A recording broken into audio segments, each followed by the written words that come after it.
2 days through Jaguars training camp so far. A lot of good work out there on the field. Justin and I have been out there. Justin, so far, day one, there were drops from the wide receiver group. Day two, they fixed it. Tight ends dropped a couple passes.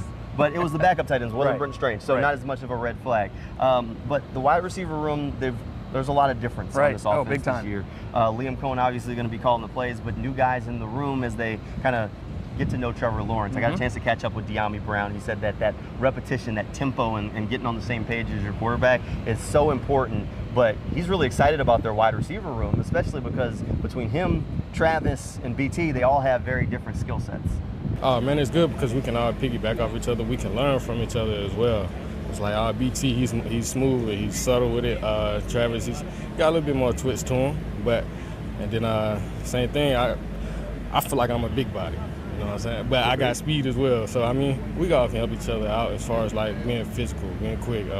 What things can you do to, like, adjust on the fly? So, things like that will work. You know, you talk about wide receivers, it's almost like putting together a basketball team. You need guys that can play different positions, right? You need a point guard, you need a center, you need a power forward. So I think they've got all of that in this Jaguars. You got Travis, a rookie, kind of untapped potential. BTJ, the speedster, De'Ami Brown, kind of the elder statesman, and the bigger bodied guy. So yeah, I think a good match for all those guys. All right, so we've been taking questions over on Twitter. We want to know what you have to say or what you want to know from out here at Jaguars training camp. So we got 3 of them to wrap things up. Okay, so let's go to our little mini mailbag here. Let's start off with Andrew McMahon. He wants to know, what do you think is the most realistic guys for wide receiver 5'6"? Oh man, early on in camp I was Eli Pankel all the way. I had not seen that flash out of him in camp so far. So he was my UDFA guy to get in that mix.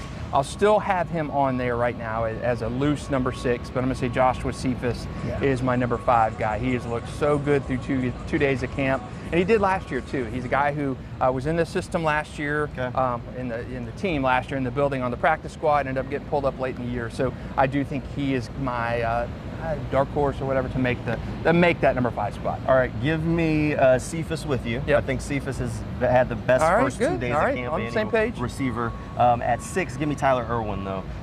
He was a late add to the team. He's going to compete for the kickoff returner spot. Veteran guy, spent some time up in Cincinnati. I think Tyler Irwin is a guy who's maybe a little bit of a rung ahead of the UDFA right now, but still early, still time. Dorian Stringer maybe would be an honorable mention 3rd peg if we're talking that. Okay, we got this one a couple of times from MetLife Cat and from Joshua Carter T. How's Tootin looking? Man, he looks good. So Tootin, I'm going to preface this with say, until the pads go on, you can't tell how good those guys are. But without pads, Bashal Tootin and Tank Bigsby look good. They're fast. They're big when they hit that hole. They hit that hole with a little bit of bad intentions, should I say. But they are fast. They provide a different element than Travis Etienne does. So I like Bashal Tootin. I think he's going to be a bigger part of this offense this year than maybe a later round draft pick should be. Yeah, when Tootin sticks his foot in the ground and decides he wants to scoot, he moves. Tootin gets to scooting real quick. So I'm with you. So far, so good from Tootin, especially a kind of rocky offseason where his first touch was a fumble.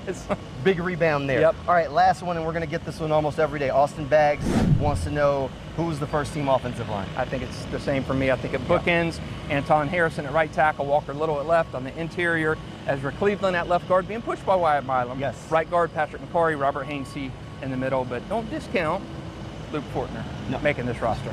He might make the roster. He's not going to be a starter. Not going to make the roster. Right now, there's not a whole lot of rotating going on. I'm keeping an eye on the right tackle battle and the left guard spot. I think it's going to take a little bit of time before they really start to roll in those rookies like Wyatt Milam. And that's, offensive line is the position you really cannot tell much about until they put those pads on. It's probably the biggest position differential on the team in terms of when you have pads. All right. If you want more Jaguars coverage, head over to newsforjax.com, click on the Handy Dandy Sports page. You can also give us a follow on Instagram. Just look for Sports for Jags. Good way to keep up with everything.